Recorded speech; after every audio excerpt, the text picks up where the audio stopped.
करुणा करा दयाळा, तुमचा अनुग्रह लाधलो, तुमचा अनुग्रह लाधलो. पावन झालो चराचरी, पावन झालो चराचरी.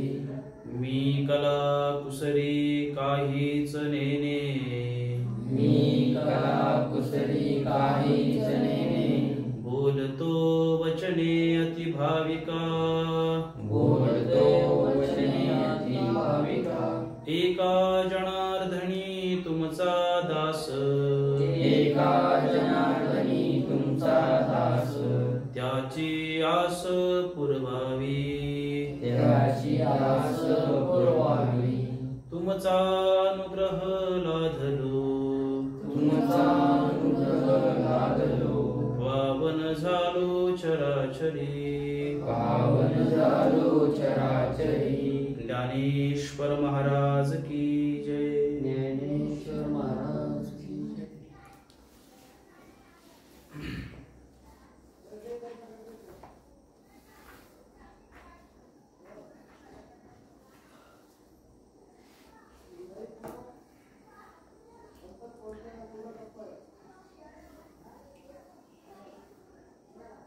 ज्ञानेश्वर महाराज ज्ञानेश्वरीतून आपल्याला आपला जीवन संदेश देतात. बरेच वेळा आपण आता बरेच सत्संग पाहतो, एकाच गोष्टीवर फोकस आहे आपला की ज्ञानेश्वर महाराजांनी आपल्याला सांगितलेला जीवन मार्ग. ज्ञानेश्वरी म्हणजे काय? आपल्याला जीवन कसं जगावं याचं दिग्दर्शन म्हणजे ज्ञानेश्वरी. त्याच्या पलीकडे दुसरं काहीच त्याच्यामध्ये नाहीये. आपण आपल्या जीवनाच्या वेगवेगळ्या प्रसंगामध्ये कशा रीतीनं जगलं पाहिजे हे म्हणजे ज्ञानेश्वरी. ही खुणगाठ बांधून घ्या. समजलं काय म्हटलं मी?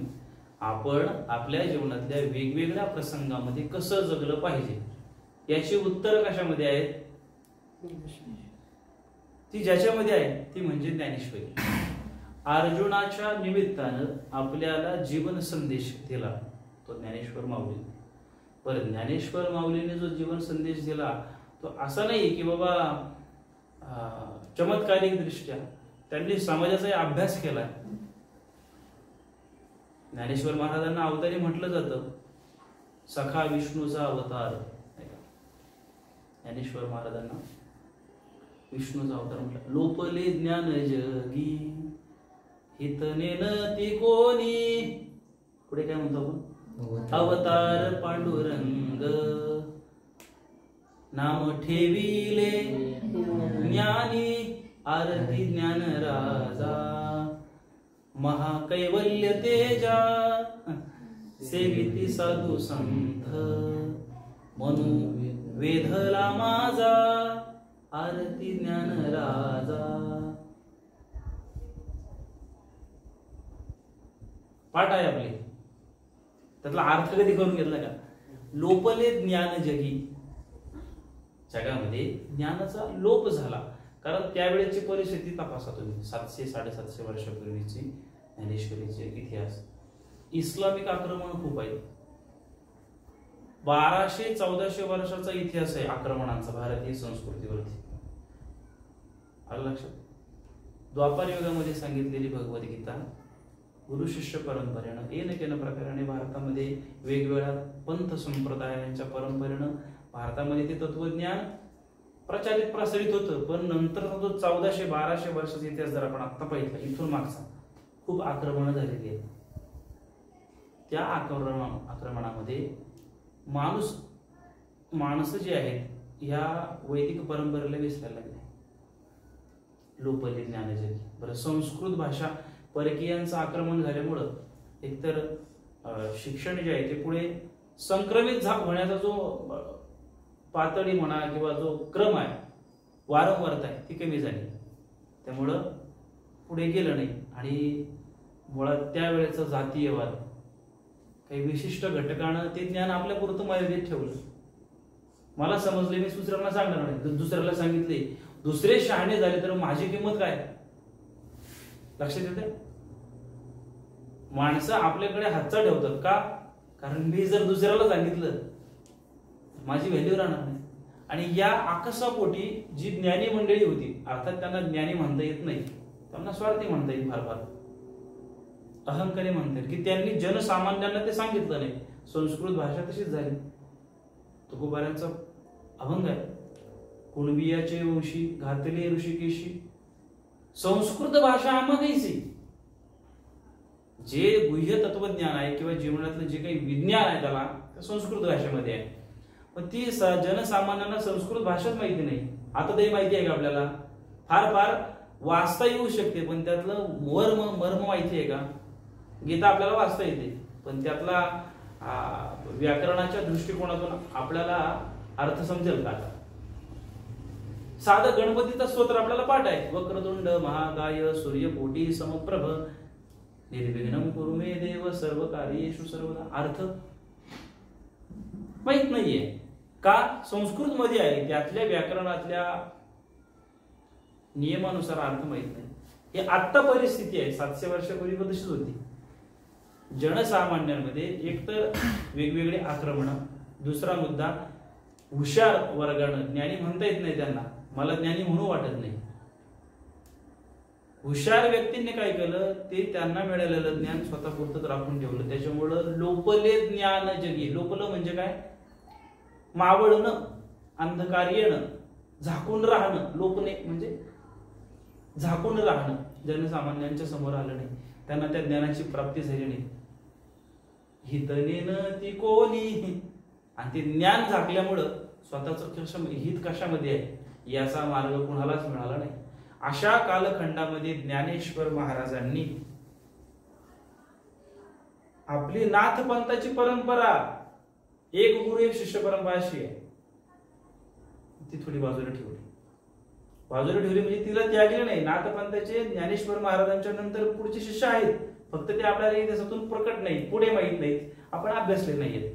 त्या परंपरा आहेतच. पण ज्ञानेश्वर महाराजांनी तिथून पुढे भक्ती मार्गाची परंपरा चालू केली, जो योग मार्ग होता. हे काय सांगायला लागले? ज्ञानेश्वरीची महती ते आता पुढच्या आपल्याला उत्सवात घ्यायचीच आहे. आता अवघान आले म्हणून सांगतो. पण ज्ञानेश्वर महाराजांनी हे गुह्य असलेलं ज्ञान प्रकट केलं. समजते? इतरांपर्यंत पोचूच दिलं नाही ना, किंवा जरी पोचवायला गेले तरी पुढची कॅपॅसिटी नाही ऐकणाऱ्यांची. संस्कृत कळत नाही सामान्य माणसाला. शेतकरी कृषक वर्गाला काय कळणार? सामान्य माणसाला, बहुजन समाजातल्या लोकांना काय कळणार नाही संस्कृत. पण ज्ञानेश्वर महाराजांनी ही क्रांती केली. ते गुह्य असलेलं संस्कृतातलं ज्ञान प्रकट केलं. प्रकट गुह्य बोले, प्रकट केलं. गुह्य जे होतं ना ते प्रकट केलं. गुह्य म्हणजे काय? आपण एकट्यापुरतं मर्यादित असणं, किंवा फार फार दुसरा एक तुला सांगतो, दुसऱ्याला कोणाला सांगू नको. त्याला काय म्हणलं जातं? प्रायव्हसी, गुपित शब्द. गुपित जे होतं, गुह्य म्हणजे गुपित, की जेव्हा सगळ्यांसमोर सांगू शकत नाही, गुह्य असतं. असं गुपित असलेलं ज्ञान म्हणजे तेव्हापर्यंत अशी धारणा होती, हे गुह्य ज्ञान एवढा सांगू नये इतरांना. ज्ञानेश्वर महाराजांनी क्रांती केली आणि ते ज्ञान आपल्यासाठी प्रकट केलं. कशाच्या रूपातून? ज्ञानेश्वरीच्या रूपातून. जे गीतेचा जो संदेश होता तो ज्ञानेश्वरीत प्रकट केला. म्हणून ज्ञानेश्वर महाराज अर्जुनाच्या निमित्तानं आपल्याला सांगतात काय? अशा रीतीनं जगा. तुमच्या जीवनात असे असे प्रसंग येतील, त्यावेळेस तुम्ही असं जगलं पाहिजे. जीवन जगण्याचा मार्ग म्हणजे ज्ञानेश्वरी. एक सामान्य अगदी एका वाक्यात व्याख्या करायची झाली ज्ञानेश्वरीची. जीवन जगण्याचा मार्ग, आर्ट ऑफ लिव्हिंग, जीवन जगण्याची कला म्हणजे ज्ञानेश्वरी. पण ती नुसती पारायण करून होणार नाही. पारायण ही प्रारंभिक अवस्था आहे, पण त्याला सखोलात अगदी एक एक शब्द तिचा ऊसाचा रस कसा काढतात माहिती? कसा काढतात? गुराळात घालून. किती वेळा टाकतो तो? ऊस प्याला का नाही? रस प्याला का नाही? कसा कसा करतो? 4-5 वेळा. 4-5 वेळा आपल्या नजरेसमोर दिसतो. 4-5 वेळा. त्याचं खरं उत्तर असं आहे की त्याला जेव्हा असं वाटतं की आता टाकल्यानंतर एक थेंब पण पडणार नाही, तिथपर्यंत त्याला टाकलं. अशा रीतीनं जेव्हा आपण ज्ञानेश्वरीमध्ये जाऊ तेव्हा ज्ञानेश्वरी आपल्याला काही देईल. काय देईल? तर जीवनाच्या समोर वेगवेगळ्या प्रसंगांमध्ये आलेल्या समस्या, अडचणी, दुःख, क्लेश, सुख, सुख पण बरं का, दुःखच नाही, सुख पण, भरभराट पण, अशा प्रसंगामध्ये माणसाने कसं राहिलं पाहिजे याचे उत्तर म्हणजे निश्चित. माणसाचा एक स्वाभाविक गुणधर्म असा आहे की त्याला असं वाटतं की मला दुःखामध्ये मार्ग मिळाला पाहिजे. सुखात मार्ग नको का माणसाला? सुखात पण राहण्याची कला आहे ना. खूप पैसे आल्यानंतर सुद्धा कसं राहावं हे पण सूत्र आहे किंवा काय म्हणे त्याला, ही पण एक कला आहे. आपण दुःख आल्यानंतर फक्त हात लावतो, कसं करायचं, काय करायचं. दुःख आल्यानंतर त्याला त्याची पण योजना नाही माणसाकडे, पण त्याला चिंता वाटत नाही. सुखाची पण चिंता वाटली पाहिजे, समजते? सुखाची पण माणसाला चिंता वाटली पाहिजे की सुखात मी कसं राहिलं पाहिजे. दुःखात आणि सुखात असताना कशा रीतीने जगलं पाहिजे याचं मार्ग म्हणजे ज्ञानेश्वरी. मी अपेक्षा करतो की तुम्ही वाचले असे आता मागच्या हप्त्यात पुन्हा. ठीक आहे, आपण आपल्या आजच्या सत्राला प्रारंभ करू. आपण 16वा श्लोक पाहतो आहोत. गेले 2 सत्र झाले, 2 गुरुवार मागचे. 16वा श्लोक आपण पाहतो.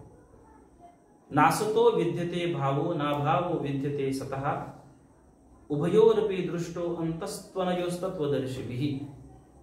असा श्लोक आहे, 16वा श्लोक, दुसऱ्या अध्यायात सांख्ययोगातला.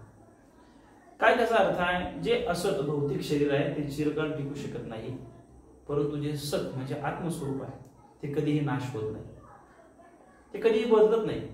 आणि या दोन्हीच्या स्वरूपाचा अभ्यास करून तत्ववेत्याने असा निष्कर्ष काढलेला आहे.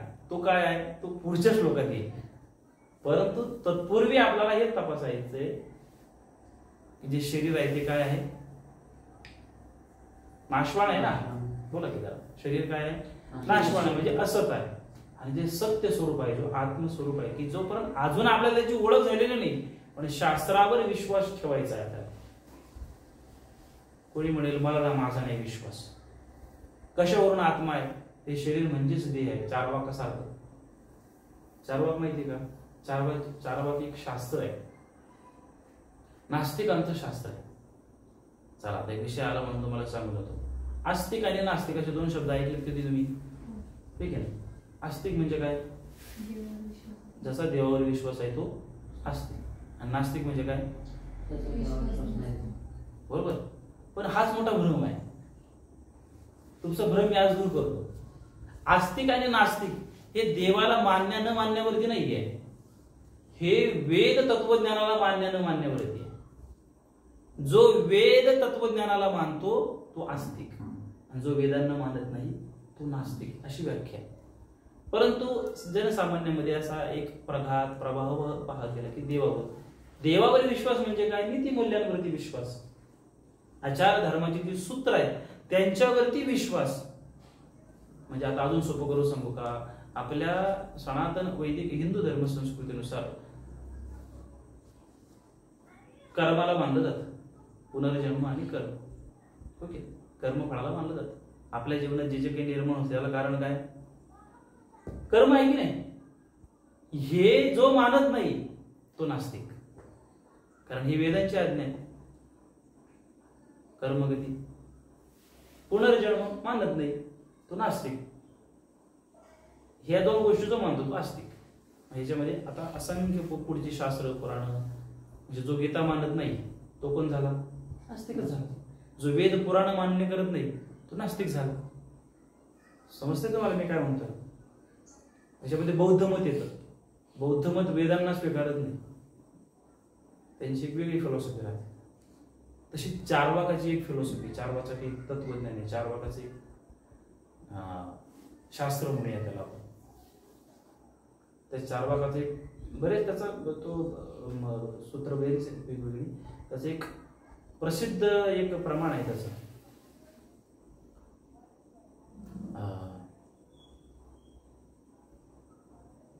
यावत जन्म सुखम जीवेत ऋणम कृत्वा घृतम पिबेत भस्मीभूतस्य देहस्य पुनरागमन कुतः, असं चार्वाकाचं मत आहे. ऐकलं असेल कधी कीर्तनात. यावत जीवम सुखम जीवेत ऋणम कृत्वा घृतम पिबेत भस्मीभूतस्य देहस्य पुनरागमन कुतः. समजलं का काय? काहीतरी कुता काहीतरी म्हणताय तुम्ही, आम्हाला बाकी काही कळत नाही. तो काय म्हणतो, यावत जीवन म्हणजे जीवनाला यावं सुखम जीवेत. जीवनाला आल्यानंतर कसं जगलं पाहिजे, सुखानं जीवन जगलं पाहिजे. अहो पण सुखानं जेवायचं म्हणजे चांगलं खायला घ्यायला पाहिजे, तूप रोटी खाल्ली पाहिजे. यावत जीवन सुखम जीवेत ऋणम कृत्वा घृतम पिबेत. तूप रोटी खा, मस्त जीवनात आनंद राहा. पण एकाने त्याला प्रश्न केला, अहो पण तूप रोटी खायची, आपण सामान्य माणसं कुठून येणार तूप रोटी. तूप रोटी याचा अर्थ काय की चांगलं चुंगलं खाणं. चांगलं चुंगलं खायचंय म्हणजे काय, चांगलं चुंगलं प्यायचंय, लिहायचंय, कपडा लागता, घरदार, पैसा अडका सगळं त्याच्यामध्ये आलं. हे करण्याकरता पैसे पाहिजे की नको, पैसे कुठून आणणार. तो त्यात काय एवढं ऋणम कृत्वा, ऋण काढा, कर्ज काढा, ह्याच्यात काय कर्ज काढा पण तूप रोटी का. एक सज्जन त्याला विचारला, अहो ऋण काढलं, कर्ज काढलं मान्य आहे, कर्ज काढल्यानंतर फेडायला नको का, कसं सोडायचं. तो त्याच्यात काय एवढं फेडायचे काय गरज आहे. ऋण काढा, ऋणम कृत्वा घृतम पिबेत, ऋण काढून तूप रोटी खा. अहो पण कर्जाचं काय करायचं. तो म्हणतो कर्जाचं काय, मेलं का गेलं सगळं, कोण बघायलाय. भस्मी भूतस्य देहस्य पुनरागमन होता. मेल्या का सगळं कर्ज तुमचं कोण बघायला, दहा एकच दे, मेल्या का सगळं संपलं. अशी त्याची विचारधारा कोणाची, चार्वाकाची. आता ही फिलॉसॉफी त्याची आहे, चार्वाक मत आहे की मेल्यानंतर सगळं संपतंय. पण आपलं वैदिक तत्वज्ञान संत वाङ्मय काय सांगतं, जन्म घेणे लागे वासनेच्या संगी, असं आपलं शास्त्र सांगतं. किंवा असं म्हणता येईल त्याला, पुनरपि जननम पुनरपि मरणम पुनरपि जननी जठरे शयनम, जे शंकराचार्यांचं मत आहे. ते कशावरती आहे, कर्मावरती आहे ना. भगवान गीतेमध्ये सांगतात की अंतकालेच मामेव स्मरण मुक्त्वा कलेवरम इह प्रयाती समद्भाव याते नस्तत्र संशय. अंतकाळाला यम यम वापी स्मरणम भावम त्यजत्यन्ते कलेवरम तम तमैवैति कौंतेय सदा तद्भावो भाविता. अंतसमयाला, मृत्यू समयाला अंतःकरणामध्ये ज्या भावना असतात तशी त्याला पुढची गती मिळते, तसा त्याला पुन्हा त्याचा जन्म मिळतो. याचा अर्थ काय, पुनर्जन्म आहे हा त्याचा अर्थ होतो. हा चार्वाक काय म्हणतो, पुन्हा कोण बघायला येते.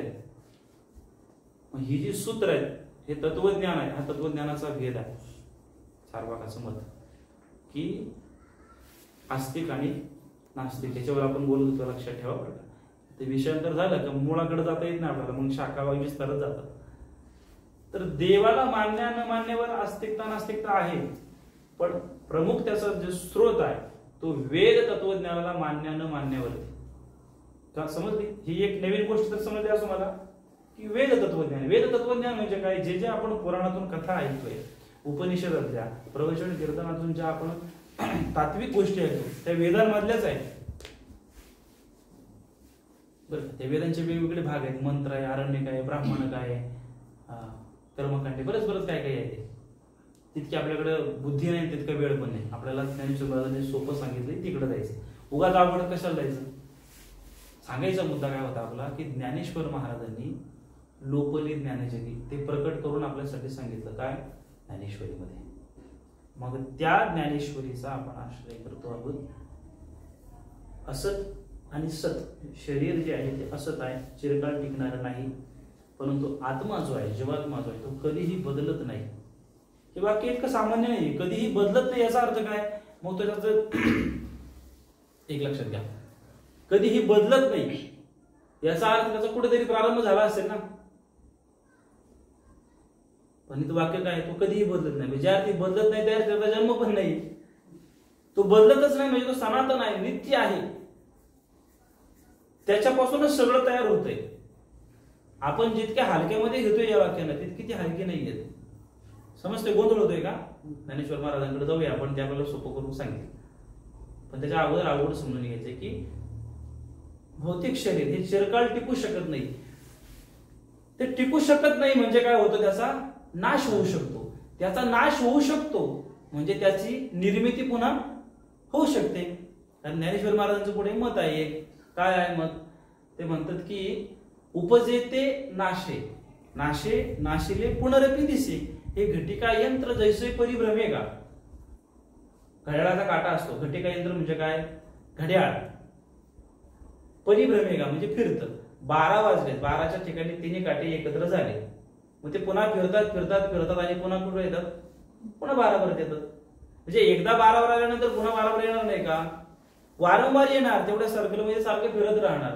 सूर्याचं सर्कल बघा, सूर्य सकाळचा उगवतो, उगवल्यानंतर पुन्हा काय होतो, मावळतो, मग मावळल्यानंतर पुन्हा उगवत नाही का.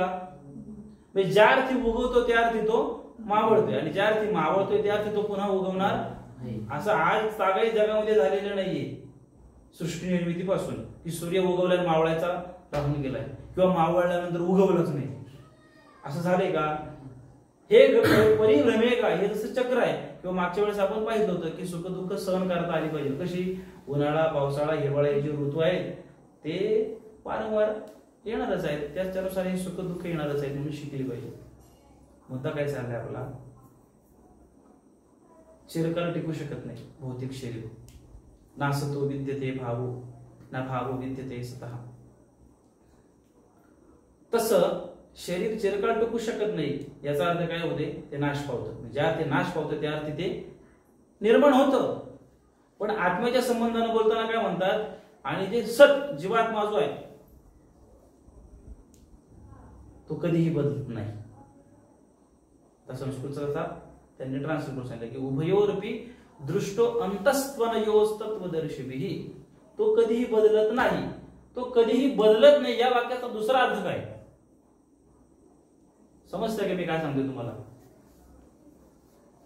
नाही समजत.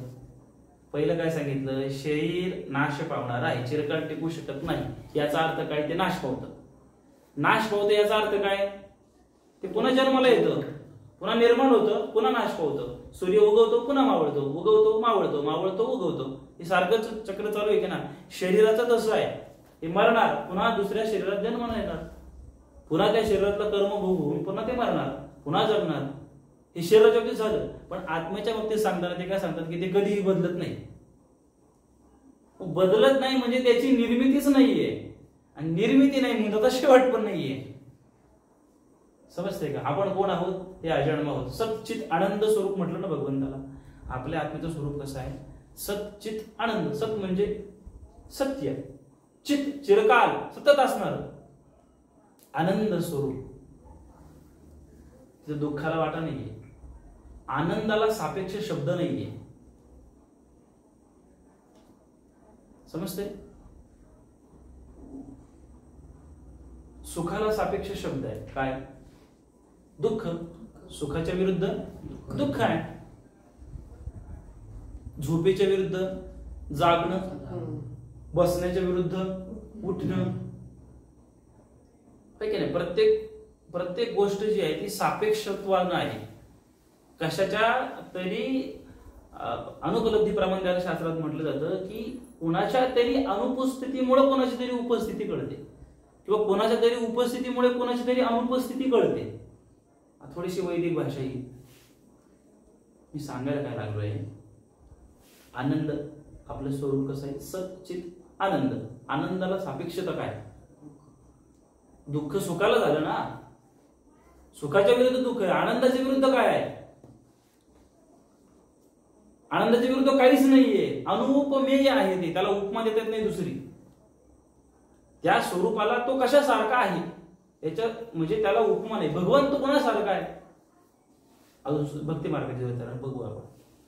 भगवंत कोणासारखे आहेत, भगवंत त्याच्यासारखाच आहे. भगवंतासारखं दुसरं कोणीच नाही, अनुपमेय. मग आनंद हे भगवंताचं स्वरूप आहे. आनंद कोणासारखा आहे, आनंदासारखाच आहे. आपल्याला अजून आनंदाची प्राप्ती झाली नाहीये. आपण सुखाच्या लहरीवर फार फार जाऊ शकतो. सुख हे सुविधेनं मिळतं, आनंद सुविधेने नाही मिळत. आनंद आपली आत्मस्वरूप आहे, ते प्रकट आहे.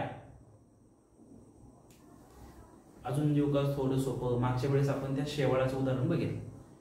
पाणी कुठे आहे, शेवाळाच्या खाली आहे. पाणी मिळवायचंय तुम्हाला, काय करावं लागेल, पाणी बनवावं लागणार आहे का, फक्त शेवाळ बाजूला करा, पाणी आहेच हो. तसं आनंद आपलं स्वरूपच आहे, त्याच्यावरचं अज्ञान दूर करा, आनंद आहेच. ज्ञानेश्वरी हे सांगते आपल्याला.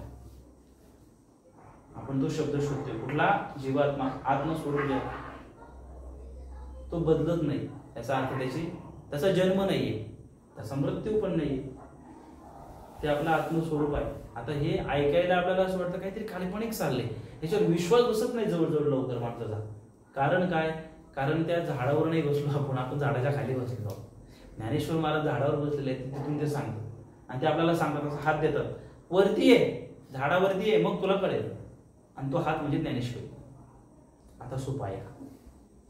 आपण मागच्या वेळेस 2 ओव्या बघितले होते फक्त. आता अर्जुना अनेक काही एक सांगेन मी ऐक, जे विचारे परलोक ओळखिती. अर्जुना मी तुला एक सांगतो, ते वस्तुस्वरूप तत्वज्ञानी समबुद्धी संत आपल्या उपार्जनेने जे सांगतात ते मी तुला सांगतो. त्याला सखोल करत नाही, 2 रविवार गुरुवार त्याच्यावर घाललो. या उपाधी माझी गुप्त, काय सांगतात ते संत, या उपाधी माझी गुप्त, चैतन्य असे सर्वगत, ते तत्वज्ञ संत स्वीकारिती. उपाधी म्हणजे हे शरीर, ह्याच्यामध्ये आतमध्ये असलेलं गुप्त चैतन्य म्हणजे आत्मस्वरूप, ते असे सर्वगत, ते फक्त शरीरात नाही सगळीकडे आहे. ते तत्वज्ञ संत स्वीकारिती, ते संत त्या चैतन्याला स्वीकारतात. या वरच्या शरीराकडे फारसा ते फोकस करत नाहीये.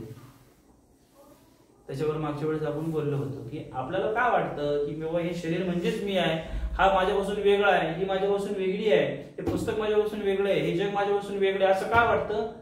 या उपाधीला आपण अटॅच आहोत. हे शरीर म्हणजेच मी एवढाच आपला भाव झालाय, त्याच्यामुळे आपल्याला बाहेर प्रकट दिसत नाही. ज्याचा तो बोध अधिकाधिक विकसित आहे त्याच्या अंतःकरणात करुणा निर्माण होते, दया निर्माण होते.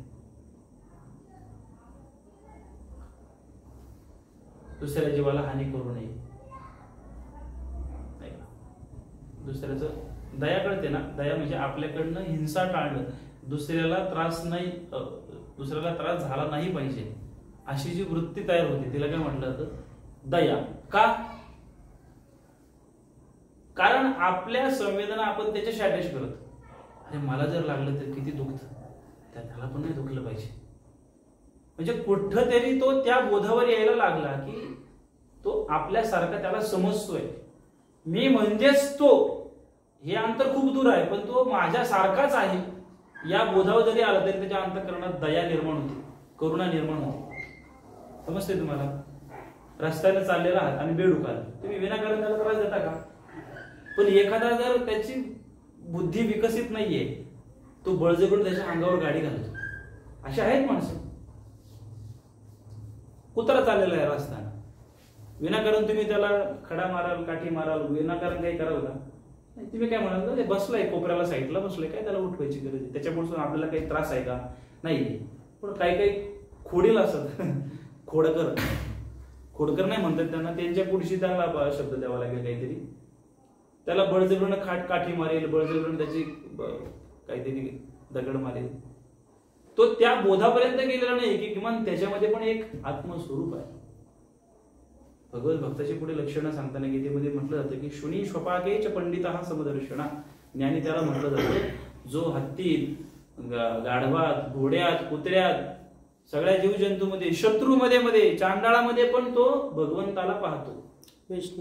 विष्णुमय जग. पुन्हा तो सूत्र आहे, वैष्णवांचा धर्म भेदाभेद ब्रह्मामंगळ, या पातळीपर्यंत जो येतो त्याला संत असं म्हणतात. ते तत्वज्ञ संत स्वीकारिती. काय स्वीकारतात ते?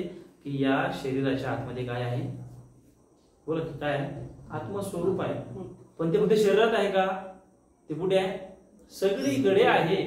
संतांनी त्याची ओळख करून घेतली आहे, स्वतः ते त्या अनुभूतीला गेले आहेत. आता अनुभूतीला झाले म्हणजे ते तदाकार झाले, त्याच्या स्वरूप त्याच्या सारखेच झाले, त्यांच्यात भेद उरत नाही. म्हणजे इथं कोणीतरी सांगणार आहे, कोणीतरी ऐकणार आहे असं नसतं संतांच्या दृष्टीनं. ते सांगणार आणि ऐकणार एकच असतात, फक्त एक लीला चाललेली आहे, मायेचा प्रभाव आहे म्हणून लीला चाललेली आहे. तुम्हाला अजून सोपं सांगू का? पुन्हा आपण त्याच ओळीवरती बरं का, अजून 3 गुरुवार झाले त्याच ओळीच्या बाहेर पडत नाहीये. या उपाधी माझी गुप्त, चैतन्य असे सर्वगत, ते तत्वज्ञ संत स्वीकारिती. कशा रीतीनं? सोपं सांगतो अजून. चैतन्याची भूमिका, आपल्याला त्याची अनुभूती नाहीये म्हणून आपल्याला पटकन विश्वास बसत नाही. ट्रेनने प्रवास केला कधी? कोणी कोणी केलंय? शाळेने केलंय ट्रेनने प्रवास. ट्रेनला सप्लाय कशाचा असतो? ती चालते कशावर? विजेवर, इलेक्ट्रिकवर चालते.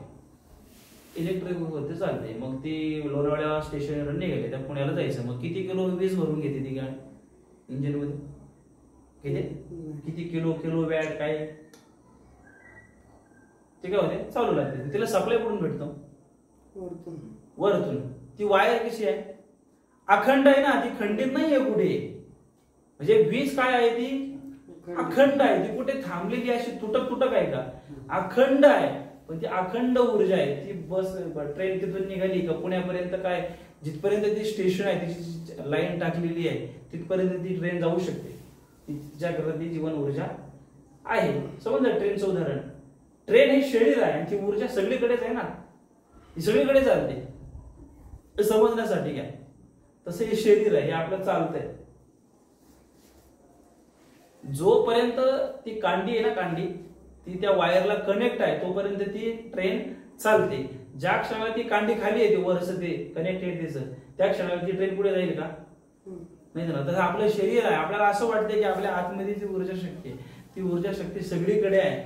फक्त ईश्वरी लिहिलेलं की जी न दिसणारी कांडी आहे ती त्या आत्मतत्वाशी आणि शरीराशी कनेक्ट आहे. तोपर्यंत हे शरीर आहे. त्या क्षणाला ती कांडी खाली पडते त्या क्षणाला हे शरीर ऑफ होतं. समजलं? समजलं का? चैतन्य असे सर्वगत कशा रीतीनं? त्या ट्रेन प्रमाणे. आणि संत ते ओळखतात. संतांना ती लकप आली आहे. संतांनी ते ओळखलंय की हे शरीरात फार काही ठेवलेलं नाही. हे अर्जुनाला सांगतं. अर्जुन सगळ्या नातेवाईकांना बघून भ्रमित झाला ना, तिथून ज्ञानेश्वरी सुरुवात झाली. आपलं तरी काय आहे? आपलं जीवन कोणासाठी आहे? कोणाला आपलं म्हणून कोणाला म्हणतोय? हा माझा आहे, हा बारका आहे. किती वेळा चर्चा केली आपण? माझ्या मुलाला काही दुखलं म्हणजे मला त्रास होतो, पण शेजारच्या मुलाला काही दुखलं तर मला त्रास होतो का? माझा नाहीये. पण हे माझं असणे नसणे पण पुढच्यावर अवलंबून आहे का? आपल्यावरच आहे ना. आपण मानलंय ते. लग्नाच्या अगोदर ओळखत नाही त्या मुलीला, लग्न झाल्यानंतर ती माझी होते. अगोदर ओळख आहे का? मग तिला काही दुखलं खुकलं लागलं काय झालं काय होतं का त्रास? लग्न झाल्यानंतर असं का व्हायला लागलं? मग कारण काय? मोह जडला. मी माझं मानलं तिला. मानणे, लक्षात घ्या, मानणे इथं अंडरलाईन करा. मानणं न मानण्यावरती अवलंबून आहे. मानलंच नाही मी तर काही सुख दुःख आहे? संतांनी ती लकप ओळखली. काकडा आरतीच्या अभंगात संत सांगतात, धनदारा पुत्र जण सर्व बंधू सोय रे पिशुण सर्व मिथ्या हे जाणून शरण घा देवासी. धनदारा पुत्र जण, धन दारा पुत्र जण बंधू सोय रे पिशुण, सगळे शोषून घेणारे पिशुण आहेत ते. सर्व मिथ्या हे जाणून, सगळं खोटं आहे हे जाणून घ्या आणि काय करा? शरण घा देवासी, भगवंताला शरण जा. हे तत्वज्ञ संत स्वीकारली. काय? या उपाधी माझी सगळ्या शरीराची उपाधीच आहे, जी काही बाहेरची पण उपाधी आहे ती सगळी कशी आहे? खोटी आहे. हे सार लक्षात घ्या बरं. हे जीवनाचं सूत्र आहे. अखंड वाङ्मय, अखंड धर्म संप्रदाय पंथ, अखंड सगळ्या संतांची मतं, 4 वेद, 6 शास्त्र, 18 पुराण सगळी एका मुखाने एकच सांगतात. काय? हे जी सृष्टी आहे ही सगळी माया स्वरूप आहे. हा सगळा मायेचा खेळ आहे. भ्रम आहे. त्या भ्रमातून बाहेर या. एकदा तुम्हाला ती गंमत कळाली की मग दुसरं सुख नाही दुःख नाही. सगळ्यांचं एकच वाक्य आहे. ते वेदांची 4 प्रमुख वाक्य. अहम ब्रह्मास्मी, अयमात्मा ब्रह्म, सर्वं खल्विदं ब्रह्म. अजून एक वाक्य आहे. अहम ब्रह्मास्मी, मीच ब्रह्म आहे. सर्वं खल्विदं ब्रह्म, सगळीकडे ब्रह्मच आहे. काय म्हटलं अजून एक वाक्य? अहम ब्रह्मास्मी सर्वम खल्विदम ब्रह्म अयम आत्मा ब्रह्म. मीच ब्रह्म आहे. तत्वमसी हे चौथं वाक्य. तत्त्वम असी, ते तत् म्हणजे ते, त्वम तू, असी ते तूच आहेस. हे वेदांची भाषा फार जड जाते, म्हणजे ऐकली पाहिजे. हे तुमच्यापर्यंत पोचले नाही तरुणांपर्यंत. तुम्ही कधी अभ्यासलं नाही आणि महाराजांनी कधी सांगितलं नाही. महाराज तो आपला कंबर बांधतो, विठ्ठल विठ्ठल म्हणा म्हणा. अरे पण काय विठ्ठल विठ्ठल, विठ्ठलाच्या पुढे काहीतरी सांगा आम्हाला. 2-3 गोष्टी सांगितलं झालं का? या बोधापर्यंत येण्याकरता कंटिन्युटी पाहिजे. समजते? बोर होते का? ज्ञानेश्वर महाराजांकडे जायचे आपल्याला, ते सोपं सांगण्यात येतात. पण त्याच्या अगोदर ते सोपं सांगणार आहे, ते अवघड काय ते पण कळलं पाहिजे. काय म्हणतात? या उपाधी माझी गुप्त. उपाधी म्हणजे काय कळालं तुम्हाला? उपाधी म्हणजे काय? त्या शरीराला मी मानणं ही उपाधी. उपाधी म्हणजे डिग्री, कागदाची डिग्री असते. MA झाला, B.Ed झाला, काय आहे का त्याच्यामध्ये? त्या कागदामध्ये काय आहे? फक्त मार्क आहेत. पण प्रत्यक्षात काय आहे? नॉलेज. ते महत्वाचं आहे ना. डिग्रीला काय करता? आपल्याला आपली आत्मानुभूती नाही, या डिग्रीला काय करता? शरीराची उपाधी, प्रतिष्ठेची उपाधी. फक्त आता या उपाधी म्हणजे फक्त शरीराचीच नाही बरं का. या उपाधी माझी गुप्त म्हणत असताना संतांना शरीर तर सांगायचं ज्ञानेश्वर महाराजांना, पण या जगाच्या संबंधाने जे जे म्हणून आपण म्हणलेलं आहे ते सगळं उपाधीमध्येच येतं. या उपाधी माझी गुप्त. गुप्त म्हणजे काय? झाकलेलं, जे दिसत नाहीये, असं जे गुपित आहे. काय आहे ते? चैतन्य असे सर्वगत. ते चैतन्य गुप्त आहे, पण आहे कुठे? सर्वगत, दिसत नाही. ते तत्वज्ञ संत स्वीकारेती. पण ते दिसतोय कुणाला? त्या संतांना. संत म्हणजे काय? आपण मागे बघितलं 12 वेळा. कशा रीतीनं? आता ज्ञानेश्वर महाराज सांगतात. तुम्ही अर्धा तास झालाय बोलताय पण काही डोक्याच्या वर जायला लागलं, जरा समजेल असं बोला. ज्ञानेश्वरी ऐकायला आम्हाला बोलवतो, ज्ञानेश्वरी सांगत नाही, ह्याला काय अर्थ आहे? ज्ञानेश्वर महाराज म्हणतात ऐका. आता ज्ञानेश्वरी ऐका. ज्ञानेश्वर महाराज उदाहरण देतात. सलिली पय जैसे एक होऊनी मिनले असे, परी निवडुनी राजहंसे वेगळे की जे. ज्ञानेश्वर महाराजांनी उदाहरण दिलं. आतापर्यंत सांगितलं ना गुप्त गुप्त गुप्त. ते गुप्त म्हणजे काय? ज्ञानेश्वर महाराज म्हणतात सलिली पय जैसे, बर का, एक होऊनी मिळले असे, परी निवडून राजहंसे वेगळे की जे. एकरूप झालेल्या निरस दूध आणि पाणी. पै म्हणजे पाणी. सलिली, सलिली म्हणजे निरस दूध. निरस्या दुधामध्ये पाणी यांच्या मिश्रणातून दुधामध्ये पाणी टाकलं. उदाहरण दिलं ज्ञानेश्वर महाराजांनी. दुधामध्ये पाणी टाकलं आणि ते घेऊन आले दूधवाल्याकडं. दूधवाले बसले तिथं. आता तुम्ही या दुधामध्ये पाणी टाकलेलं आहे, ते पाणी वेगळं करा. करता येईल? दूध वेगळं करा. करता येईल? करता येईल का? करताल का तुम्ही? दुधाचं पाणी निवडता येईल आपल्याला. पण ज्ञानेश्वर महाराज म्हणतात की कला एकाकडे आहे. सलिली पय जैसे एक होऊन मिनले जसे. दूध आणि पाणी मिश्रित झालं की ते एक होतं, त्याच्यातला भेद कळत नाही. परी निवडून राजहंसे वेगळे की जे. पण राजहंसाच्या समोर जर ठेवलं तर राजहंस काय करतो? दूध दूध तेवढं पिऊन घेतो आणि पाणी बाजूला राहतं. राजहंस, राजहंस म्हणजे बगळा नाही बरं का. आता आपण हंस जो म्हणतो ना तलावात वगैरे बघितलेला, बगळ्यासारखं जो झाड. आता थोडं पाणी उघडले श्रावणामध्ये दिसतो, ते कमी झालं की शेतामध्ये बगळा दिसतो. बगळा आणि राजहंस दिसायला सोपं सारखाच आहे.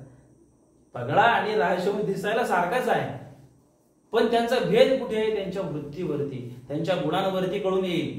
हा बगळा आहे की राजहंस. बगळा पण ध्यान लावून बसतो, एका पायावर उभा असतो. ध्यान लावले बगळ्याने. पांढरे कपडे घातलेले आहेत, गंध पण लावलेला आहे, गळ्यात माळ पण आहे, बुक्का पण लावलाय मध्ये. असा बगळा ध्यान करतो. पण लक्ष कुठे असते? खाली पायाच्या भोवती जर मासे फिरतात, ते कुठे स्पर्श झाला की लगेच दुसऱ्या पायाने त्याला पकडणे किंवा लगेच चोचीने त्याला पकडणे, असा बगळा आहे. पण राजहंस वेगळा आहे.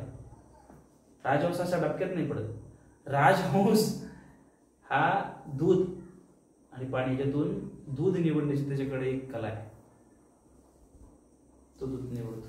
राजहंस ज्याप्रमाणे पाण्यातून दूध बाजूला करतो, तसं हे संत काय करतात? या उपाधी माझी गुप्त असलेलं जे चैतन्य आहे त्याची ओळख करून घेतात. समजलं ज्ञानेश्वरी? राजवंशाचं उदाहरण समजलं. दुसरं एक उदाहरण द्या ज्ञानेश्वर महाराज की अग्निमुखे किडाळ तोडून या चोखाळ निवडिती केवळ बुद्धिमंत. किंवा ज्ञानेश्वर महाराज म्हणतात कारागीर लोक हिनकस सोनं मुशीत घालून भट्टीत वितळवतो आणि त्यातलं हिन जाळतो, गाळून शुद्ध सोनं पुरवत मिळवतो. सोनं असतं सोनं 18 कॅरेट, 22 कॅरेट, 24 कॅरेट. 18 कॅरेट म्हणजे थोडं शुद्ध, 22 कॅरेट म्हणजे त्याच्यापेक्षा थोडं शुद्ध, 24 कॅरेट म्हणजे पूर्ण शुद्ध. समजतंय? पण त्या सोन्यामध्ये अशुद्धी आहे आपल्यासारख्याला नाही कळत. ते आपण जातो दुकानामध्ये अमुक अमुक आपल्याला काय माहिती खरं की खोटं. ते सोनं खरं आहे का खोटं आहे हे कोणाला कळतं? सोनाला कळतं, त्या कारागिराला कळतं. सोन्यातली अशुद्धता बाजूला करायची आणि शुद्ध सोनं बाजूला काढायचं. आपल्यासारख्याकडे देऊन फायदा आहे का? तो त्या जाणकार पाहिजे त्या गोष्टीतला. तो काय करतो? ते मुशीत घालतो म्हणजे त्या भट्टीत टाकतो, ते वितळवतो. वितळल्यानंतर ते काय असतं त्यातलं जे अशुद्धी आहे ती जळून जाते आणि शुद्ध सोनं वितळून तो बाजूला बाहेर काढतो. कोण? कारागीर. जो सुवर्णकार आहे, सोनार आहे. तो सोनार किंवा तो कारागीर जसं सोन्याची अशुद्धी बाजूला काढतो, शुद्ध सोनं बाजूला घेतो, ही त्याच्याकडे जी कला आहे, त्याच्याकडे त्याचा जो अनुभव आहे, त्या रीतीनं हे तत्वज्ञ संत काय करतात? शरीर आणि आत्म्यातला भेद ओळखून चैतन्य सगळीकडे आहे हा बोध प्राप्त करतात. समजलं? समजलं ज्ञानेश्वर महाराजांची भाषा किती सोपी सांगितली. अर्धा तास कशासाठी बोलत होते एवढे? पटकन सांगत होतं ना. पुढे सांगतात ना तरी जाणीवेची आयनी करिता दधी कडसणी मग नवनीत निर्वाणी दिसे जैसे. आता हे नवनीत शब्द ऐकल्यानंतर लगेच उदाहरण कळायला पाहिजे. नवनीत म्हणजे काय? नवनीत अपेक्षित 10वीच टाळ्या वाजवून तिच्यासाठी. नवनीत अपेक्षित म्हणजे 10वीचं पुस्तक नाही. नवनीत हा आपला मराठी शब्द आहे. नवनीत म्हणजे काय माहिती का? कोण सांगू शकतो? दूधवाले काय सांगू शकत? लोणी. जास्त पॉइंट. नवनीत म्हणजे काय? लोणी. ते लोणी एकदा बाहेर आल्यानंतर परत त्याचा दही होईल का? ते परत ताक होईल, दूध होईल. लोणी वेगळंच आहे. पण ते कधी पडतं दृष्टीस? लोणी कुठून निघालं? दुधापासून. त्याचा प्रमुख स्रोत काय? दूध. डायरेक्ट दुधात लोणी काढता येईल का? नाही. दुधात लोणी आहे का? नाही. नाहीये. लोणी आलो कुठून? काय समजलं तुम्हाला? नातरी जाणीवेची या आयनी करिता दधी कडसणी मग नवनीत निर्वाणी दिसे जैसे. लोणी जे मिळतं ते ताकापासून मिळतं. ताक कशापासून मिळतं? दह्यापासून. बरोबर की नाही? दह्याचं ताक होतं की नाही? असं काय करावं? दही कशापासून मिळतं? दुधापासून. मग लोणी कशापासून मिळालं? दुधापासून. मग डायरेक्ट दुधाचं लोणी काय मिळालं नाही? डायरेक्ट दुधाचं लोणी काय मिळालं नाही? कारण जी एक प्रक्रिया आहे मध्ये त्या दह्याला दुधाला विरजण घालावं लागेल, आंबवावं लागेल एक प्रकारे. ते दूध आंबलं म्हणजे विरजण घालून त्याचं दही झाले. दह्याचं मग त्याचं घुसळण करून ताक झालं. ताकाचं घुसळण करून मग जो पदार्थ निघतो तो काय झाला? लोणी. पण तो मिळाला कुठून? दुधापासून. That's the point. दुधात आहे पण दिसतो का? पण ते काढण्याची लकब घुसळण्यातून आहे, मग तो दृष्टीस पडेल. तसं ज्ञानेश्वर महाराज म्हणतात या उपाधी माझी गुप्त चैतन्य असे सर्व बघत मंथुनी नवनीता तैसे गे अनंता. That's the point. अगदी चपकल प्रमाणे आहे पडत आहे. मंथुनी नवनीता मंथन करणे, नवनीताला घुसळणं. तैसे घे अनंता तसं या जी उपाधी आहे संपूर्ण चराचर सृष्टीमध्ये भगवंत नटलेला आहे. भगवंताशिवाय दुसरं काहीच नाहीये. तुम्ही मी आपले शत्रू, आपले मित्र, जीव जंतू, जनावर, राक्षस, देव, भूत, राक्षस, सगळे काही कोण आहे? भगवंतच आहे. तो फक्त नटलाय. राम पण रामच आहे आणि रावण पण रामच आहे. फक्त तो नटलाय रावणाच्या रूपानं. समजतंय का तुम्हाला? त्याच्याशिवाय अस्तित्वच नाही ना. त्याला ते अस्तित्व नाहीये हे कळेल कधी? नवनीतासारखं घुसळण केल्यानंतर. त्या तत्वबोधावर यावं लागेल आपल्याला. तत्वबोध जेव्हा म्हणत असतो तेव्हा त्या झाडाचं उदाहरण आठवायचं आपल्याला नेहमी, की आपल्याला आपल्या विचारांची पातळी उंच केली पाहिजे, तर ते आपल्याला बैलगाडीसारखी दिसेल, अन्यथा दिसणार नाही. समजतं? लोण्याचं उदाहरण झालं. पहिलं सांगितलं राजहंसाचं, दुसरं सांगितलं सोन्याचं कारागिराचं, तिसरं सांगितलं लोण्याचं. समजलं? पुढे सांगतात अजून एक उदाहरण देतात की भूस बीज एकवट उफणिता राहे घनवट तेथ उडे ते फलकट जाणो आले. किती वाजले? पावणे 8. ठीक आहे, 15 मिनिट आहेत आपल्याला. की भूस बीज एकवट. शेतीचं उदाहरण देऊ शेतात शेतकऱ्याचं उदाहरण देत ज्ञानेश्वर महाराजांनी. ज्ञानेश्वरी असा ग्रंथ आहे की त्याच्यामध्ये काय प्रतिभा आहे ज्ञानेश्वर महाराजांची. बघा ना, ज्ञानेश्वर महाराजांचं वय 16 वर्षाचं. 16व्या वर्षी ज्ञानेश्वर महाराजांना सगळ्या क्षेत्रातलं ज्ञान आहे. शेतीतलं पण आहे, उद्योगातलं पण आहे, विज्ञानातलं पण आहे, खगोलातलं पण आहे. म्हणजे आता ते जेवढ्या फॅकल्टी आहेत त्या सगळ्या फॅकल्टी मधलं ज्ञान ज्ञानेश्वर महाराजांना.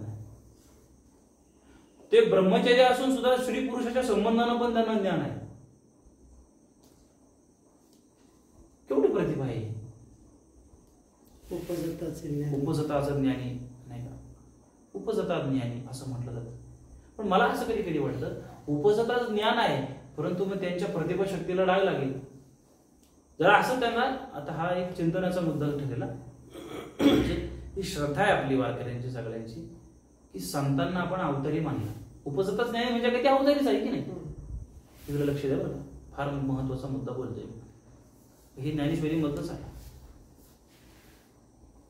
ज्ञानेश्वर महाराज अवतार आहेत, जगद्गुरु तुकाराम महाराज अवतार आहेत, छत्रपती शिवाजी महाराज अवतार आहेत, प्रभू रामचंद्र अवतार आहेत, भगवान श्रीकृष्ण अवतार आहेत.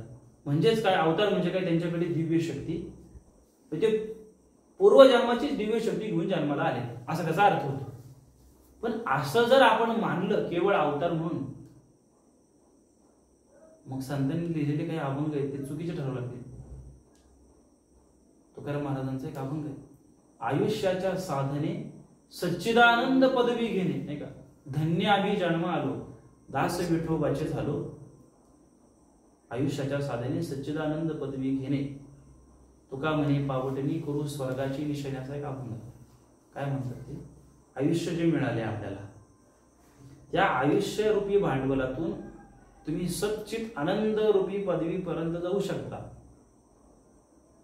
असाध्य ते साध्य करिता सायस कारण अभ्यास तुका म्हणे. ज्ञानेश्वर महाराज म्हणतात, रामकृष्ण नामे ही दोन्ही साजरी हृदय मंदिरी धराकारे. नामस्मरणाच्या द्वारे तुम्ही काय करा? आपुली आपण करा सोडवण, संसार बंधन तोडावे. ज्ञानदेवा ध्यानी रामकृष्ण माळाजी, जीवी जीवन कळा श्रीमूर्ती राय. असे बरेचसे काही प्रमाणात येता येतील. याचा सरळ सरळ अर्थ काय होतो? प्रयत्नवाद. प्रयत्नानं तुम्ही परमेश्वरापर्यंत जाऊ शकता. प्रयत्नांती मन ऐकली की नाही? वाचली काय मराठी शाळेत? त्याचा अर्थ काय?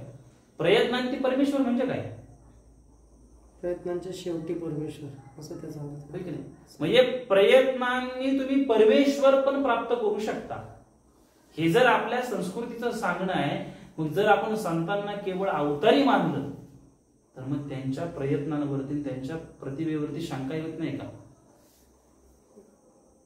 त्यामुळे पहिला मनातला हा भाव करून टाका की संत केवळ एक चमत्कारिक होते. छत्रपती शिवरायांना आपण जर केवळ अवतारी मानलं, त्यांच्या पौरुषत्वावरती शंका नाहीये. त्यांनी जे निर्माण केलेले प्रयत्नानं, त्यांच्या बुद्धिमत्तेनं, त्यांच्या सायासानं, त्यांच्या कष्टानं जे काही स्वराज्य निर्माण केलं, तो केवळ एक चमत्कार आहे का? तो त्यांचा प्रयत्नवाद आहे ना. त्या प्रयत्नांनी ते यश गाठले त्यांनी. अध्यात्माच्या द्वारे सुद्धा आपण आपल्या जीवनातल्या सदाचाराच्या साधनेनं भगवंताची प्राप्ती करू शकतो, हे मला सांगायचं आहे. जेव्हा ज्ञानेश्वरी तुम्ही अभ्यासाल, लक्षपूर्वक आहे, हा केवळ टाइमपास चाललेला नाही आपल्याला त्यात उतरायचं आहे तर खोलात जायचं आहे. आपल्याला ज्ञानेश्वरी समजून घ्यायची आहे तर आपल्याला त्या प्रयत्नांनीच आपल्या जीवनात ती उतरवावी लागेल. केवळ शब्द घेतला आणि त्याचा अर्थ समजून घेतला असं नाही म्हणत, ते आपल्या जीवनात उतरवावं लागेल. समजते मी काय म्हणतो की भूस बीज एकवट उपनिता राहे घनवट तेथ उडे ते फलकट जाणवाले. चौथं उदाहरण ज्ञानेश्वर महाराजांनी दिलं. शेतीमध्ये आपण भात लावलं, भात तयार झालं, कापलं, त्याचे भारे केले, नंतर ते सुकल्यानंतर आपण त्यांना झोडलं. भात जोडल्यानंतर मग लगेच आपण पोत्यात ऋण आणतो का? काय करतो? उपनतो की नाही? किंवा संध्याकाळचं जेवण बनवायचंय, तांदूळ घेतले तुम्ही ते सुपामध्ये आणि तसंच लगेच पातेल्यात टाकले, असं करता? काय करता? आखडणे, त्यालाच उपन्न असं म्हणतात. भूस बीज एकवट म्हणजे चांगलं भात आणि भुसकट पळंज कामाचे नसलेल्या काळ्या पोळ्या त्याच्यामध्ये मिक्स आहेत, एकत्र आहेत. शेतकरी काय करतो? उंचावर धरतो आणि असं सोडतो. सोडल्यानंतर वारा येतो, वाऱ्याच्या झुळीने काय होतं? दाणे दाणे जे आहेत ते काय म्हणतात? खाली पडतात आणि भुसकट जे आहे ते ज्ञानेश्वर महाराजांनी शेतीतलं उदाहरण दिलं की भूस बीज, भूस म्हणजे भुसकट, बीज म्हणजे चांगला दाणा, एक वट एकत्र झालेले आहेत. पण आता तसं एवढी रास पडली खाण्यामध्ये, निवडता येईल का?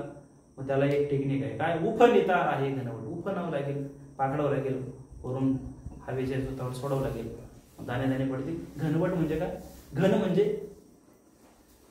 कडक, घनफळ वगैरे नाही का बीजगणितेमध्ये अमुक अमुक याचं घनफळ एवढं आहे असं काहीतरी गणित असायची. ते घनफळ म्हणजे काय?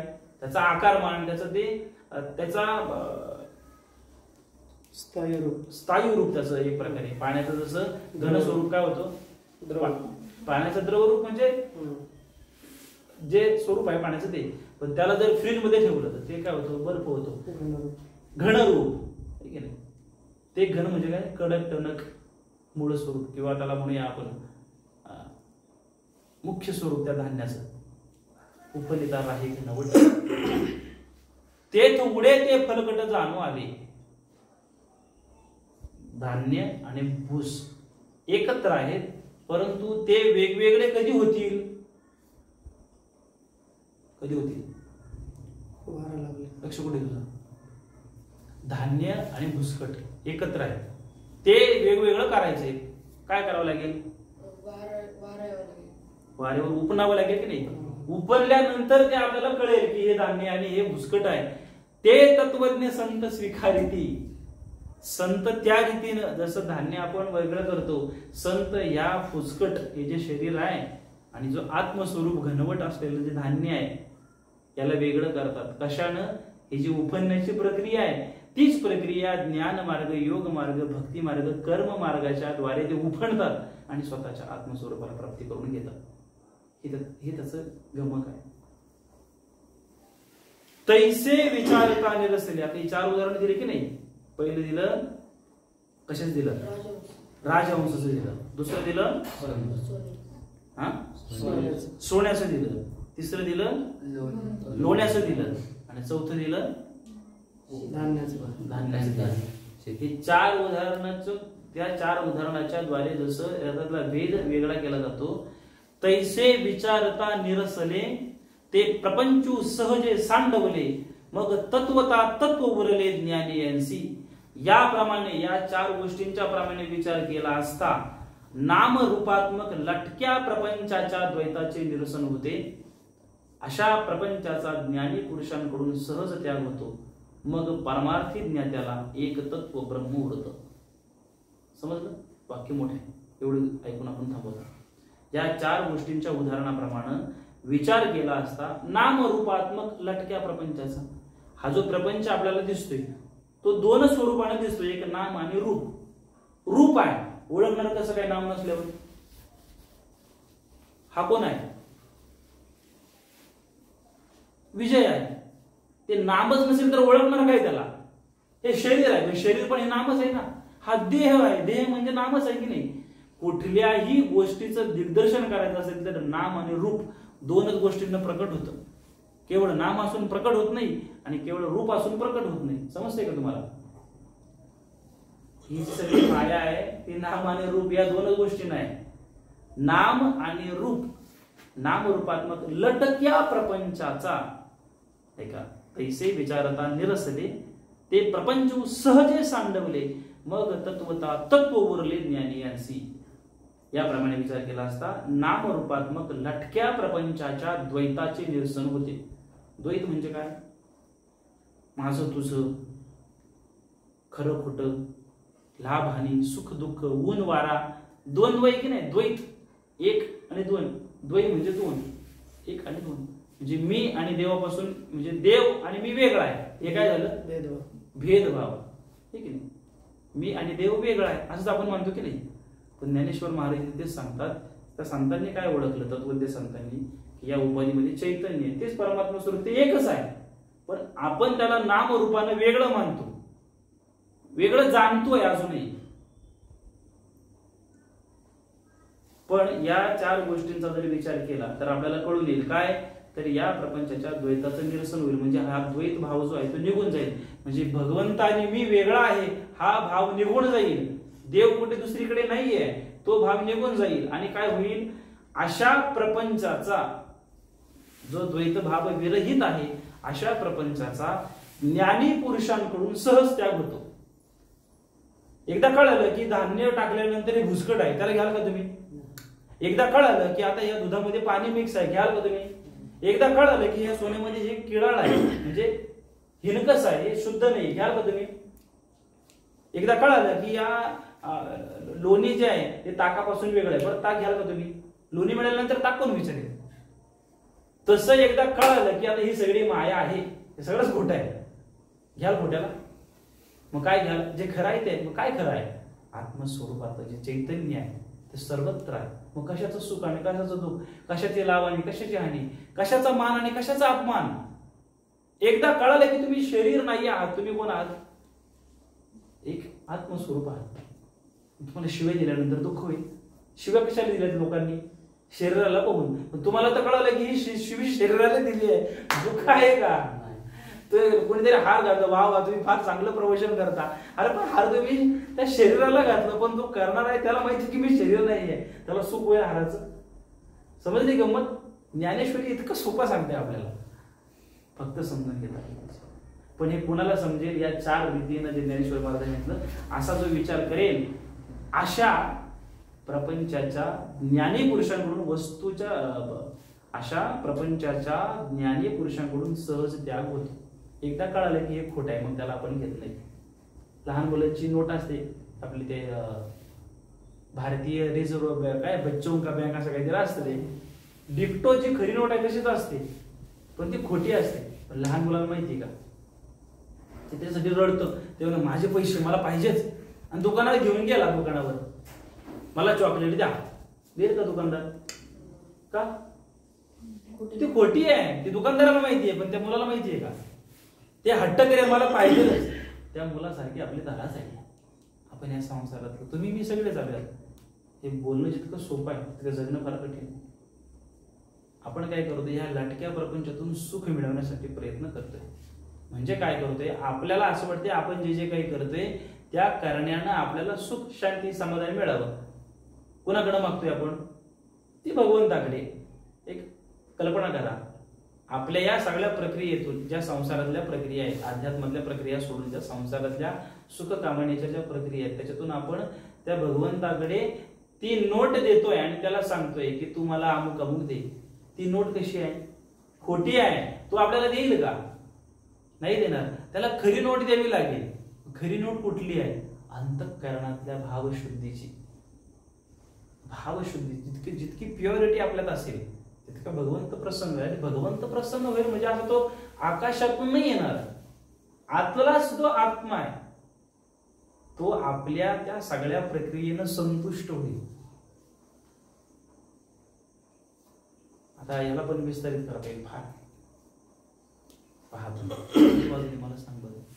कंटाळा आला का? नाही ना, 8 वाजले ना, 5 मिनिटात थांब, हा टॉपिक संपेल. तुम्ही जीवन जगताना स्वतःला काही मिळवायचंय म्हणून एखादी गोष्ट करा, तेव्हा मिळणाऱ्या ज्या फिलिंग्स आणि तीच गोष्ट इतरांसाठी म्हणून करायची आहे तेव्हा मिळणाऱ्या फिलिंग्स, तेव्हा मिळणाऱ्या संवेदना, याच्यामधला अंतर तपासा. प्रॅक्टिकली उदाहरण, आता तुम्ही हॉटेलमध्ये बसलेले आहात, तुम्हाला कडकडून भूक लागलेली आहे, अर्थात तुमच्या वृत्तीच्या शुद्धतेवरती पण अवलंबून आहे बरं. तुम्ही 2 वडापाव घेतले, खायला लागले. वडापाव म्हटल्यानंतर तोंडाला पाणी सुटलं. वडापाव तुम्ही खाल्लाय आणि त्याच वेळेस एखादा गरीब कोणी आला तर तुमच्याकडे टुकू टुकू पाहतो, तुम्ही त्याच्याकडे बघताय ना, खाते आपलं कपाकप कपाकप, तिथून तुम्ही निघून आले. दिवसभर तुमच्या मनात राहणार नाही कधी, माणूस माझ्याकडे बघत होता की त्याला काही देऊ शकलो नाही. थोडं तरी वडापाव खाल्याचं पोट भरलंय, परंतु तृप्तता, समाधान आहे का? कुठेतरी शल्य आहे मनामध्ये, फार मोठी गोष्ट नाहीये.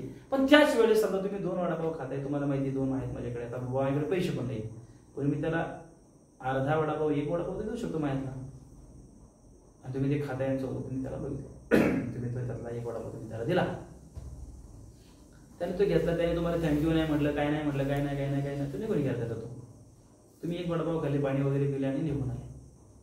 तुमची भूक अपुरी राहील, परंतु मनातले जे शल्य आहे ते राहणार आहे का? तुम्हाला एक आत्मिक आनंद मिळेल की मी काहीतरी दिलं. तुमच्याकडले पैसे कमी झाले, सगळं, तुमची भूक सुद्धा अपुरी राहिली, सगळं राहिलंय, परंतु तरी सुद्धा तुम्हाला एक तृप्तीचा अनुभूती येते, एक समाधानाची एक झलक येते की त्याला शब्दात वर्णन करू शकत नाही. काहीतरी असं घडल्यासारखं वाटतं की वा, काहीतरी झालं, काहीतरी चांगलं झालं. समजते मी काय म्हणतो, कशामुळे झालंय? बरं, टॉपिक कुठून केलं? तुम्ही काहीतरी बोलले होते, काय?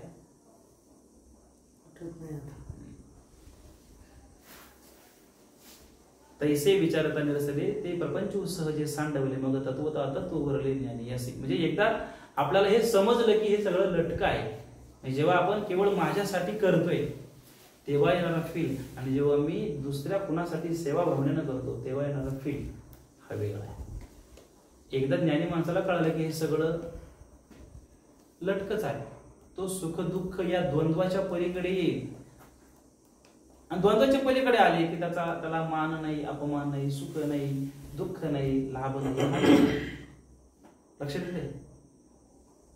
मनोनी, आता इतकं समजलं ना, मग आता ज्ञानेश्वर महाराज अर्जुनाला सांगतात, मनोनी अनित्याच्या ठाई तया आस्तिक्य बुद्धी नाही, निष्कर्षू दोही देखील असे. म्हणून अनित्य वस्तूच्या ठिकाणी म्हणजे संसाराविषयी, अनित्य वस्तू म्हणजे काय? संसार, हे शरीराचे संबंध असलेले सगळं जे काही, म्हणून अनित्य वस्तूच्या ठिकाणी संसाराविषयी जे खरेच नित्य आहेत ज्ञानवंतास अशी जाणीव नसते, कारण त्याने ज्ञान दृष्टीने सार ओळखलेले असते. आता आपल्याला जे वाटते ना खरं, हा संसार म्हणजेच खरा वाटतो की नाही, ज्ञानी माणसाला तशी भावना राहत नाही, त्याला कळतं हे सगळं खोटं आहे. जे खरेच नित्य आहे अशी जाणीव त्याला नसते. मृगजळाचं उदाहरण पहा तुम्ही, वाळवंटामध्ये किंवा उन्हाळ्यामध्ये रस्त्याला पाहता, गाडीने प्रवास करत असताना दूर लांबपर्यंत काय दिसतं आपल्याला? असं वाटतं की पुढं पाण्याचं डबकं आहे, वाटतं की नाही? जवळ जेव्हा गेल्यानंतर पाणी नसतं, ते डांबर चमकलेलं असतं. ते हरणं, वाळवंटातले जे जनावर आहेत ते पण त्या मृगजळ ज्याला म्हटलं जातं, त्या हरणांना वाटतं की दूर कुठेतरी पाणी आहे, ते पळत पळत जातात, पण पळत गेल्यानंतर पुढं, पण एकदा एखाद्याला कळलं की हे मृगजळ आहे, तो पळेल का? तसं सांगतात ज्ञानेश्वर महाराज की ज्ञानवंतास अशी जाणीव नसते, आणि त्याला एकदा ते ज्ञान झालं की हे सगळं लटकं आहे, हे खोटं आहे, मग सुख दुःखातीत होतो मनुष्य, असा तो निष्कर्ष आहे. कारण त्यानं ज्ञान दृष्टीने सार ओळखलेलं असतं. सार कळते? सार म्हणजे काय? आमटीत सार, काय लोणी, सार. लोणी म्हणजे काय? सार, सारा, सार. काय योग्य, काय अयोग्य, काय हिताचं, काय अहिताचं, काय फायद्याचं, काय तोट्याचं, याचा जो विवेक त्याला म्हटलं जातं, त्याला सार असं म्हटलं जातं. ज्ञानी पुरुष त्या साराची ओळख झाल्यानंतर पुन्हा सुखदुःखात अडकेल का? अर्जुनाला सांगतात की अशा रीतीनं तू जग, आणि अर्जुनालाच नाही सांगत, आपल्याला पण सांगतात किमान हा एक श्लोक जरी कळाला तरी दुःख राहील का आपल्या जीवनात? परीक्षेत मार्क कमी मिळाले, सुख दुःख राहील. एकदा कळालं की परीक्षा पण खोटीच आहे, काय घेऊन बसले त्याचे. हा, प्रयत्न केले पाहिजे, त्याचा अर्थ असा नाही की नापास व्हायला तर मी, असं नाही, प्रयत्न होत असला पाहिजे, पण त्याचं सुख दुःख होता का म्हणे. म्हणजे एखादा विशिष्ट मोठा अधिकारी झाला काय आणि एखादा ग्रामीण अगदी शेतकरी झाला काय, जीवनाला ज्या काय म्हणूया मूलभूत गोष्टी आहेत त्या तर मिळतच आहेत ना. हा भेद आपण केलाय, हा मोठा हा छोटा, तो भेद या लटक्या स्वरूपातून निघून जाईल. हा प्रवचनकार, हा ऐकणारा, हा मोठा गायक, हा भेद निघून जाईल. कधी? तेव्हा कळेल की सगळं काही सारं आहे, सगळं काही एकच आहे, सगळ्यांमध्ये तोच बसलेला आहे. काय म्हणतात, या उपाधी माझी चैतन्याचे सर्वगत ते तत्वज्ञ संत स्वीकारिते. ही हायलाइट मधली उभी आहे आपली. गेले 3 सत्संगातले 17 आपण याच्यावर खर्च केले. त्याच्यातला गोषवारा करू आणि थांबूया आपण. काय गोषवारा आहे तर हे शरीर जे आहे ते नाशवार आहे. आतमध्ये असलेले जे आत्मस्वरूप आहे की ज्याची आपल्याला अजून ओळख नाहीये, ते मात्र नित्य आहे, शाश्वत आहे, ते कधीही न बदलणार आहे.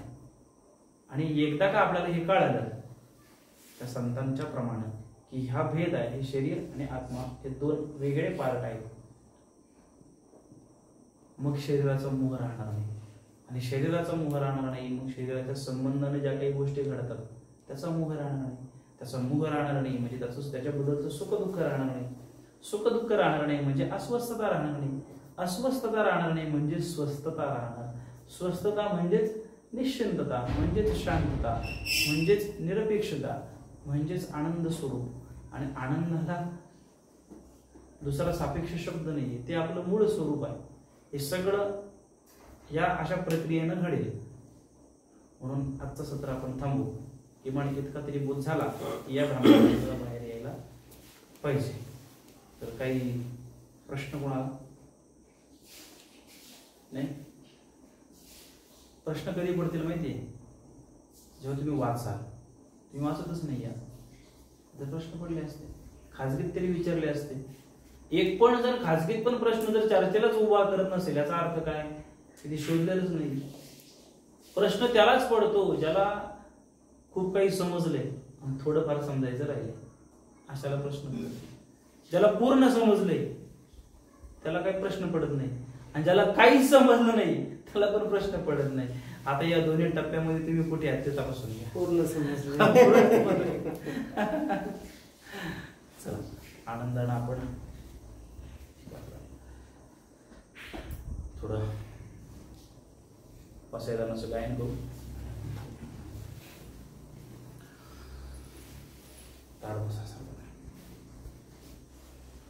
आता विश्वात्मके येने वाक्यज्ञ तोषावे, तोषोनी मज द्यावे पसायदाने.